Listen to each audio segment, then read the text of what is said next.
Praise the lord. మన ప్రభువైన యేసుక్రీస్తు వారి శ్రేష్టమైన నామంలో మీ అందరికీ వందనాలు. ఈరోజు ఆ పరమ తండ్రి మనందరినీ ప్రేమించి అనుగ్రహించినటువంటి వాగ్దానము, మీ యందు దయ చూపవలనని యెహోవా ఆలస్యం చేయుచున్నాడు. యెహోవా న్యాయము తీర్చి దేవుడు. యెషయా గ్రంథము 30వ అధ్యాయం 18వ వచనం. Yet the Lord longs to be gracious to you, for the Lord is a God of justice. Isaiah chapter 30 verse 18. ఈరోజు ఆ పరమ తండ్రి మనందరినీ ప్రేమించి అనుగ్రహించిన కృపావార్త నమ్మిన ప్రతి ఒక్కరి జీవితాలలో ఆ పరమతను నెరవేర్చి మిమ్మల్ని బహుగా ఆశీర్వదించునుగాక. ఆమేన్. ఈరోజు ఎవరైతే యెహోవాను ఆశ్రయిస్తున్నారో వారి ఎడల దయాళుడుగా, తన్ను వెతకు వారి ఎడల ఆయన దయ చూపేవాడిగా ఉంటాడు. బహుశా ఈనాడు ఈ వాక్యం వింటున్న వారిలో అనేక మంది మీ పిల్లల వివాహ విషయంలో ఆలస్యమైపోతుందని బాధపడుతున్నారా? మీ శత్రువుల పక్షంగా మీ దేవుడు న్యాయం తీర్చే విషయంలో జాగు చేస్తున్నాడని విసిగిపోతున్నారా? మీ ఉద్యోగ ప్రమోషన్ విషయంలో దేవుడు ఎందుకు ఇంకా ఆలస్యం చేస్తున్నాడని విసుగు చెందుతున్నారా? ప్రియులారా, దేవుడు తన బిడ్డలైన వారి పక్షంగా కార్యం చేసే విషయంలో ఆలస్యం చేస్తున్నాడంటే బహుశా మీరు అడిగినవి వెంటనే ఇచ్చడం ద్వారా మీ జీవితంలో ఏదైనా నష్టం కలగవచ్చని ఆ పరమ తండ్రి ఆ కార్యం ముందుకు వెళ్లకుండా ఆలస్యం చేస్తున్నాడేమో ఒక్కసారి ఆలోచించండి. ఈనాడు మీ జీవితంలో మీకు ఎంత ఆలస్యమైతే దేవుడు అంత గొప్పగా నీ జీవితంలో అద్భుతం చేయబోతున్నాడు. ఆలస్యం వెనక అద్భుతాలు చేసేవాడండి మన దేవుడు. ఆ ఆలస్యం దేవుని బిడ్డలకు ఎంత మాత్రమూ కూడా హాని చేయదు. ఆలస్యం వెనక ఆ పరమ తండ్రి మీ జీవితంలో మేలైనది దాస్తూ వస్తూ ఉన్నాడు. కానీ దేవుడు తన జవాబును ఇచ్చే విషయంలో ఈనాడు లేటు చేయడం ద్వారా ఆ సమయంలో నువ్వు దేవునితో ఎక్కువ సమయం గడపాలని, ఎక్కువగా ఆయన మీద ఆధారపడాలని, ఇంకా దేవునిపై విశ్వాసం పెరగాలని, తద్వారా ఆ దేవాది దేవుడు నీ మీద జాలి చూపేవాడిగా ఉన్నాడు. ఈనాడు బహుశా నీ శత్రువులు నిన్ను ఎంతగా ఇబ్బంది పెట్టినా, నిన్ను ఎంతగా నాశనం చేయాలని ఎన్నో రకాల ప్రణాళికలు నీ జీవితంలో ప్రయోగించినా కూడా వారంతా ఏకమై నిన్ను బాధిస్తూ ఉంటే కొన్నిసార్లు అప్పుడు అనిపిస్తుంది, నిజముగా దేవుడు దయాళుడు కదా, కరుణ చూపేవాడు కదా, మరి ఎందుకు నా దేవుడు నా శత్రువుల విషయంలో, పగ తీర్చే విషయంలో ఎందుకు ఆలస్యం చేస్తున్నాడు? దేవుడు ఉంటే నేను ఎందుకు ఇంత అన్యాయంగా హింసను భరించాలి? ఈనాడు నువ్వు పనిచేసే స్థలంలో నీకు అన్యాయం జరుగుతుందని ఈరోజు నువ్వు దేవుని నిందిస్తూ దుఃఖిస్తూ కూర్చున్నావా? అసలు దేవుడు ఉన్నాడా అనే ఆలోచన కూడా బహుశా ఈనాడు నీకు కొన్నిసార్లు రావచ్చు. కానీ నీ దేవుడు నువ్వు అన్యాయంగా బాధలు భరిస్తూ ఉంటే చూస్తూ తట్టుకోలేడు ప్రియులారా. ఖచ్చితంగా నీ శత్రువుల విషయమై ఆయన న్యాయం జరిగించేవాడు.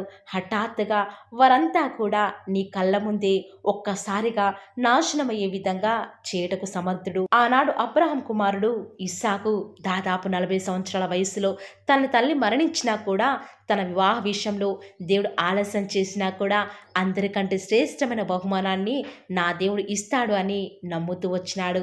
అందుకే తన సొంత నిర్ణయాలు తీసుకొనకుండా దేవుడు తన వివాహ విషయంలో ఆలస్యం చేసినా కూడా దేవుని వాక్యాన్ని ధ్యానిస్తూ దేవుని కొరకై ఆయన సహాయం కోసం ఎదురు చూస్తూ వస్తూ ఉన్నాడు. అబ్రహాం కూడా తన భార్య అయినటువంటి శారా మరణించిందని తన కుమారుడైన ఇస్సాకు విషయంలో ఎలాంటి తొందరపాటు నిర్ణయాలు తీసుకొనకుండా దేవుడు తన కుమారుని కరించేదాకా ప్రార్థనలు ఎదురు చూస్తూ వస్తూ ఉన్నాడు. దేవుడు తన తల్లి అయినటువంటి శారాకు దుఃఖ నివారణగా దేవుడు ఇస్సాకుకు రిబ్కాను అనుగ్రహిస్తూ వస్తూ ఉన్నాడు. ఈరోజు ఈ వాక్యం వింటున్న ప్రియ సహోదరి సహోదరుడా, ఈనాడు నువ్వు ఎదురు చూసే విషయంలో దేవుడు నీ యందు దయ చూపేదాకా ఆయన కోసం కనిపెట్టుకుంటున్నావా? లేక దేవుడు ఆలస్యం చేస్తున్నాడులే, ఎంతగా ఎదురు చూసినా కూడా ఇక ప్రయోజనం లేదు అని నీ జీవితాన్ని నష్టపరుచుకుంటూ వస్తూ ఉన్నావా? ఆనాడు కోనేటి దగ్గర పుట్టి గ్రుడ్డివాడు చూపు లేక అక్కడ దేవుని కోసం ఎదురు చూస్తున్నాడని ఆనాడు దేవునికి తెలియదా? ఎవరి దయా కరుణ లేక నిస్సహాయ స్థితిలో దేవుని సహాయం కోసం ఆశ పెట్టుకున్నవాడు. కానీ దేవుడు ఎందుకు ఆ గ్రుడ్డివాని విషయంలో వెంటనే చూపునివ్వకుండా ఆలస్యం చేశాడో, ఆలస్యం ద్వారా ఆ గ్రుడ్డివానిలో ప్రార్థన, దేవుని మీద విశ్వాసం బలపరచబడాలని, దేవుని కార్యం ద్వారా అందరూ కూడా దేవుని మహిమపరచాలని, ఆలస్యం ద్వారా ఆ గ్రుడ్డివాని జీవితాన్ని మార్చివేయాలని దేవుడు చక్కని ప్రణాళికను కలిగి ఉంటూ వస్తూ ఉన్నాడు. ఎప్పుడైతే ఆ యొక్క గ్రుడ్డివాడు దేవుని కోసం ఎదురు చూశాడో దేవుడు యొక్క గ్రుడ్డివారిని తన యొక్క కోరిక చొప్పున తన యొక్క ఆర్తనాదనను బట్టి స్వస్థపరుస్తూ వస్తూ ఉన్నాడు. ఈనాడు ఇస్సాకు వలె ఆ యొక్క గ్రుడ్డివాని వలె ఈనాడు నువ్వు కూడా దేవుని కార్యాల కొరకై ఎదురు చూస్తున్నావా? లేక కార్యాలు ఆలస్యమైపోతున్నాయి, ఇంకా ఎన్ని సంవత్సరాలని నేను ఎదురు చూడాలి, ఇక నాకు ఓపిక నశించిపోయిందిలే, ఇక దేవుడు ఏం చేస్తాడులే అన్న విధానంలో నువ్వు వెళ్ళిపోయి దేవుని విడిచిపెట్టి వస్తూ ఉన్నావా? ప్రియులారా, ఒక్కసారి మనకు మనం ఆలోచించుకుంటే ఖచ్చితంగా మనకి జవాబు దొరుకుతూ వస్తూ ఉంది. ఈనాడు నువ్వు ప్రార్థిస్తూ ఎంతో అలసిపోయి దేవుని విడిచిపెట్టావా? దేవుడు నా ప్రార్థన నిర్లక్ష్యం చేస్తున్నాడని దేవుని నిందిస్తున్నావా? కొన్నిసార్లు దేవుడు మన ప్రార్థనను ఆలస్యం చేయవచ్చు, కానీ అలక్ష్యం చేసేవాడు ఎంత మాత్రమూ కాదు ప్రియులారా. దేవుడు ఖచ్చితంగా నీ ప్రార్థనకు జవాబిచ్చే రోజు రాబోతూ ఉంది. ఖచ్చితంగా దేవుడు నీ సమస్యలకు న్యాయం తీర్చే రోజు రాబోతుంది. కానీ నువ్వు చేయాల్సిందల్లా ఒక్కటే, దేవుని కొరకై కనిపెట్టుకొని ఉండు. నీ పరిస్థితులు ఏమైనా సరే, నీ జీవితంలో ఎలాంటి పరిస్థితులు ఎదురవుతున్నప్పటికీ కూడా నిన్ను నడిపించే నీ దేవుడు నీకు తోడుగా ఉన్నాడు. కాబట్టి ఆయన యొక్క దయ కొరకై కనిపెట్టుకుంటూరా. నిర్ణయ కాలమున అది తప్పక జరుగును, జాగు చేయకవచ్చును అన్న లేఖనాల ప్రకారం ఆ పరమతను నీ జీవితంలో గొప్ప కార్యాలు జరిగించడానికి సిద్ధంగా ఉంటూ వస్తూ ఉన్నాడు. ఆ పరమతను నీ జీవితంలో కార్యం చేసేదాకా ప్రార్థన విడిచిపెట్టకు. ప్రార్థించే విషయంలో అలక్ష్యం చేయకు. ఎప్పుడైతే ఈ కార్యం జరగకపోయినప్పటికీ పర్వాలేదు, నా దేవుడు ఖచ్చితంగా జరిగిస్తాడు అని నువ్వు దేవుని కొరకు ఎప్పుడైతే ఆసక్తిగా ఎదురు చూస్తావో, దేవుని పక్షముగా గొప్ప కార్యం జరిగిస్తాడు. యెహోవా కొరకు ఎదురు చూచువారు నూతన బలం పొందుకుంటారు. కాబట్టి ప్రియులారా, ఈ రోజు నుంచి దేవుడిచ్చే బలాన్ని పొందుకో. దేవుని కొరకై ఎదురుచూడు. ఆయన దయ చూపేంతవరకు కూడా, ఆయన యొక్క కన్నులు నీ వైపు చూసేంతవరకు కూడా దేవుని సహాయం కొరకే నీ రెండు చేతులు ఆకాశం తట్టు చూచి దేవుని కొరకే ప్రార్థించు. దేవుడు నీకు సహాయం చేయాలని నిలవబడి ఉన్నాడు. కానీ నీకు అలాంటి ఓపిక లేదు కాబట్టి దేవుడు ఆలస్యం చేస్తూ వస్తూ ఉన్నాడు. దేవుని కరుణించే రోజు రాబోతుంది, అది తప్పక వచ్చును. ఈ మాటల మీద ఎవరైతే విశ్వాసం ఉంచుతున్నారో నాతో పాటు ప్రార్థనలో ఏకీభవిస్తారా ప్రియులారా? ప్రార్థన. నన్ను మమ్మల్ని మిక్కిలిగా ప్రేమించిన మా ప్రియ పరలోకమందున మా తండ్రి, జీవం కలిగిన దేవా, మీ బంగారు పాదములకు లెక్కలేని స్తుతులు స్తోత్రాలు చెల్లించుకుంటూ వస్తూ ఉన్నాను. ఎంతైనా కూడా మీరు నమ్మదగిన దేవుడవుగా అద్భుతాలు ఆశ్చర్యకార్యాలను మిమ్మల్ని నమ్ముకున్న బిడ్డల పక్షముగా నేటి వరకు కూడా జరిగించిన ఆత్మదేవ, మీకే స్తుతులు స్తోత్రాలు చెల్లించుకుంటూ వస్తూ ఉన్నాను. నిజముగా మీరు మమ్మల్ని ప్రేమించి ప్రతి దినం కూడా మా సమస్యలకు తగ్గట్టుగా, మేము ఏ దుఃఖ స్థితిలో ఉన్నామో ప్రతి పరిస్థితికి తగ్గట్టుగా నిత్యం మీరు మమ్మల్ని ప్రేమించి మాకు అనుగ్రహిస్తున్నటువంటి దివ్యకరమైన వాగ్దానాలను బట్టి వందనాలు చెల్లించుకుంటూ వస్తూ ఉన్నాను. నిజముగా తండ్రి, మీరు మా జీవితాలలో మాకు దేవుడవుగా, మాకు ప్రభుడవుగా మీరు ఉన్న విధానం బట్టి వందనాలు చెల్లించుకుంటూ వస్తూ ఉన్నాను. నిజముగానే తండ్రి, ఈరోజు మేము చేసే ప్రతి ప్రయత్నంలో కూడా ఆలస్యమైపోతుందని, దేవుడు మమ్మల్ని ఎందుకు కరుణించడం లేదని కొన్నిసార్లు మేము ప్రశ్నించే వారిగా, కొన్నిసార్లు దుఃఖించే వారిగా ఉంటూ వస్తున్నాము. మా యొక్క ప్రతి పతన స్థితిని కూడా ఈరోజు ఒప్పుకొనుచున్నాం తండ్రి. దేవా, మీ మీద కనిపెట్టుకునే మనస్సును మాకు అనుగ్రహిస్తూ రారా. ఈనాడు తండ్రి, న్యాయం తీర్చే దేవుడైన మీరు మా పక్షముగా ఉన్నారు కాబట్టి మేము ఏ విషయంలో కూడా చింతించకుండా మీరు న్యాయం జరిగించేదాకా, మీరు మా యందు కరుణ చూపేదాకా, మీరు మా యందు అద్భుతం జరిగించేదాకా ఓపికతో తండ్రి మీరు మాకు సహాయం చేసేంతవరకు కూడా మిమ్మల్ని వెంబడించే వారిగా మమ్మల్ని సిద్ధపరుస్తూ రండి. ఈరోజు ఎన్నో ఆటంకాలు తండ్రి, ఎన్నో అవమానాలు దేవా, ఎన్నో నిందలు తండ్రి, మిమ్మల్ని వెంబడించకుండా, మీ వైపు చూడకుండా మమ్మల్ని అందరినీ కూడా ఎంతగానో నరక యాతనకి గురి చేస్తూ వస్తూ ఉండగా, దేవా మమ్మల్ని జ్ఞాపకం చేసుకుంటూ రారా. ఈనాడు మీరు మమ్మల్ని కరుణించరా తండ్రి. దేవా, మీ వైపు మా కనులు చూస్తూ వస్తూ ఉన్నాయి తండ్రి. యజమానురాలి తను కరుణించేదాకా దాసి కనులు ఏ రీతిగా అయితే తన వైపు చూస్తూ వస్తూ ఉన్నాయో, యజమానుడు కరుణించేదాకా దాసుని కన్నులు తన వైపు ఏ రీతిగా తిరుగుతూ వస్తూ ఉన్నాయో, దేవా ఈనాడు మీ తట్టు చూస్తూ వస్తూ ఉన్నాము. ఒక్కసారి మమ్మల్ని కరుణించరా. కొండల తట్టు మా కన్నులు ఇచ్చున్నాం తండ్రి. మాకు సహాయం ఎక్కడి నుంచి లభిస్తుంది? భూమి ఆకాశం సృజించిన యెహోవాని మాత్రమే మాకు సహాయం లభిస్తుంది. కాబట్టి మీ వైపు చూస్తూ ప్రార్థిస్తుండగా మా జీవితంలో ఒక అద్భుతమైన కార్యాన్ని జరిగిస్తూ రారా.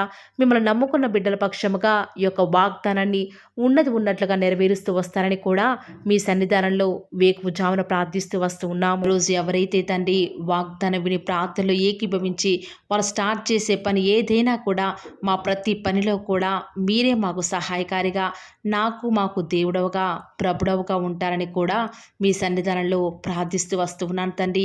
ఏ ఒక్కరు కూడా డిసప్పాయింట్ అవ్వకుండా తండ్రి మిమ్మల్ని బట్టి ధైర్యం తెచ్చుకొని ముందుకే వెళ్ళే భాగ్యాన్ని మాకు మీరే అనుగ్రహిస్తారని కూడా ప్రార్థిస్తూ వస్తూ ఉన్నాను.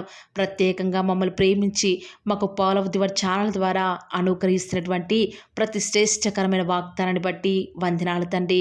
విన్న వాగ్దానాన్ని దుష్టుడు ఎత్తుకొని పోకుండా 30 60 100 మా జీవితాలలో మీ యొక్క కార్యాన్ని జరిగిస్తారని కూడా ప్రార్థిస్తూ వస్తూ ఉన్నాను. ఈరోజు ఎవరైతే ఉదయకాల ప్రార్థనలో వాగ్దానం విని ఏకీభవిస్తున్నారో చిన్నవారు మొదలుకొని పెద్దవారైన వారు వృద్ధులైన వారు ప్రతి ఒక్కరిని కూడా పేరు పేరున జ్ఞాపకం చేసుకొని ఆశీర్వదిస్తూ రండి తండ్రి. ఈ యొక్క వాగ్దానాన్ని సంపూర్ణంగా ఎవరైతే విశ్వాసం ఉంచి ఏకీభవిస్తున్నారో తండ్రి వారి యొక్క కన్నీటి ప్రార్థనకు ప్రతిఫలంగా వారి జీవితాలలో వారి యొక్క మనసులో అనుకున్న కార్యాన్ని జరిగించండి తండ్రి. తద్వారా మీ నామానికే మహిమ తెచ్చుకుంటూ రండి. ఈరోజు ఎవరైతే ప్రయత్నించబోతున్నారో వారి ప్రతి పనిని కూడా మీరే సఫలం చేస్తురండి. నేడు దినమున ఏ పనులైతే ఆగిపోతూ వస్తూ ఉన్నాయో ఆ యొక్క ప్రతి పని కూడా ఆగిపోకుండా ముందుకే సాగిపోయే కృపను ప్రతి ఒక్కరికి కూడా మీరే అనుగ్రహిస్తూ వస్తారని కూడా ప్రార్థిస్తూ వస్తూ ఉన్నాను. దేవా, ఈరోజు మీ బిడ్డనే వారు చేసే ప్రతి వ్యాపారాన్ని కూడా దీవించండి, ఆశీర్వదించండి. ఎక్కడా కూడా నష్టం రాకుండా దయచేసి మీరు వారిని జ్ఞాపకం చేసుకుంటూ రండి. అంతేకాదు దేవా, మీరే మా ప్రతి అవసరాలలో కూడా మీరే మాకు దేవుడుగా ఉంటారని కూడా ప్రార్థిస్తూ వస్తున్నాను. ఈరోజు ఎవరైతే తండ్రి దూర ప్రాంతాలకు ప్రయాణమే వెళుచున్నారో వారిని జ్ఞాపకం చేసుకుంటూ రండి. ఇతర రాష్ట్రాలకు ఇతర దేశాలకు వెళ్ళే బిడ్డల్ని జ్ఞాపకం చేసుకుంటూ రండి. మీ ప్రియులైన బిడ్డలు ఎక్కడ ఉన్నా ఏ వ్యాపారం చేసినా మీ నామానికి మహిమ తెచ్చే విధంగా వారిని జ్ఞాపకం చేసుకుంటూ రండి దేవా. ఈనాడు ఈ లోకంలో మా కళ్ళ ముందే తండ్రి భక్తిహీనులైన వారు దేవుని ఎరగని వారు గొప్ప స్థితిలోనికి వెళ్ళిపోతుంటే వారిని చూసి మీ బిడ్డల వారు డిసప్పాయింట్మెంట్ అవ్వకుండా తండ్రి మీరు వారిలో ఉన్నారు కాబట్టి మీరు మమ్మల్ని ఖచ్చితంగా ఒకరోజు గొప్ప స్థితిలో ఉంచుతారని నిరీక్షణ కలిగి మేము జీవించే భాగ్యాన్ని మాకు మీరు అనుగ్రహిస్తురండి. బహుశా మాకు ఈనాడు ఈ లోకానుసారంగా ఏమీ లేకపోవచ్చు, కానీ ప్రతిదినం కూడా అన్ని లేని వారికి లేనటువంటి ఆదరణను ప్రతిదినం కూడా ఈ యొక్క Paul of the word channel ద్వారా మీరు మాకు అనుగ్రహిస్తున్నారు కదా తండ్రి.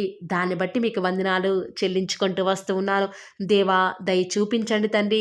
దయచేసి మాకు సహాయం చేయరా తండ్రి. మీ అంత విశ్వాసం నుంచి ప్రార్థిస్తున్నాం కదా, మా జీవితాలలో మీ యొక్క గొప్ప కార్యాన్ని జరిగిస్తారని కూడా మీ పాద సన్నిధిలో ప్రార్థిస్తూ వస్తూ ఉన్నాను. ఈరోజు ఎవరైతే తండ్రి దుఃఖంలో వేదనలో చెప్పుకోలేని పరిస్థితులలో తండ్రి అనారోగ్యాల గుండా వెళ్తున్నారో, ఐసీయూలలో ఉన్నారు, జనరల్ వార్డులలో ఉన్నారో తండ్రి, ఎవరైతే హాస్పిటల్ చెకప్ కొరకే వెళ్తూ వస్తూ ఉన్నారో తండ్రి, ఎవరైతే మరణపు పడకలో తండ్రి లేవలేని స్థితిలో తండ్రి మృత్యుతో పోరాడుతూ తండ్రి కనీస ప్రార్థనలు ఏకీభవించినటువంటి నిస్సహాయ స్థితిలో ఉన్నారో అట్టి బిడ్డల కొరకు ఈరోజు భారం కలిగి ప్రార్థిస్తున్నాను. ఒక్కసారి మీరు వారిని జ్ఞాపకం చేసుకుంటూ రారా దేవా. దయచేసి మీరు వారి యందు కృప చూపించండి తండ్రి. ఎవరు ఎలాంటి మరణకర పరిస్థితిలో ఉన్నప్పటికీ నీకు తండ్రి మీరే వారిని ఆజ్ఞాపించండి తండ్రి. వారిని లేవనెత్తండి. మా ప్రతి పరిస్థితులలో కూడా మీరే మాకు చాలని దేవుడుగా ఉంటారని కూడా మీ పాద సన్నిధిలో ప్రార్థిస్తూ వస్తున్నాను. ఈరోజు ఎవరైతే పిల్లలు లేరని బాధపడుతున్నారో వారికి సంతానాన్ని అనుగ్రహించండి దేవా. ఈనాడు సంతు లేని దానిని కుమారులు గల సంతోషం గల తల్లిగా చేస్తానని వాగ్దానం చేసిన దేవా, దయచేసి సహాయం చేయండి. అబ్రహాం వలవను దీవించని తండ్రి. వారి యొక్క సంతానము ఇసుక రేణువుల వలె విస్తరించుటకు గాను మీరే వారికి సహాయం చేస్తారని కూడా ప్రార్థిస్తూ వస్తూ ఉన్నాను. డెలివరీ కొరకే సిద్ధపడుచున్నటువంటి గృహిణులను జ్ఞాపకం చేసుకునండి. గర్భిణీ స్త్రీలను ఆశీర్వదించని తండ్రి. తల్లి బిడ్డలకు క్షేమకరమైన ఆరోగ్యాన్ని మీరే వారికి అనుగ్రహిస్తూ వస్తారని కూడా ప్రార్థిస్తూ వస్తూ ఉన్నాను. దేవా, ప్రత్యేకించి తండ్రి ఉద్యోగం లేదని బాధపడుతున్న యవ్వనస్తుల జ్ఞాపకం చేసుకోరా తండ్రి. వారి యొక్క ప్రతి పరిస్థితులలో కూడా మీ యొక్క సహాయాన్ని కోరుకొనిచుండగా దయచేసి కృప చూపించండి. మీరే వారికి తోడుగా ఉంటూ వస్తారని కూడా ప్రార్థిస్తూ వస్తూ ఉన్నాను.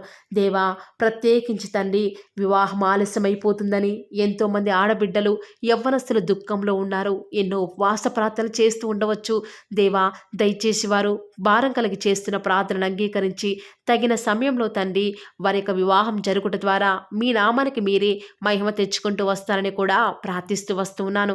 ఇంకా తండ్రి, ఎవరైతే తండ్రి చెప్పుకోలేని సమస్యల చేత, ఇరుగు పొరుగు వారి దేవా సమస్యల చేత బాధపడుతున్నారో వారిని జ్ఞాపకం చేసుకొని వారికి సంతోషాన్ని అనుగ్రహిస్తారని, ఇప్పటి వరకు కూడా చేస్తూ వచ్చిన ప్రార్థన అంగీకరించినారని నమ్ముచూ స్తుతిస్తూ యేసుక్రీస్తు నామమున స్తుతించి ప్రార్థించి వేడుకొనుచున్నాం తండ్రి. ఆమేన్.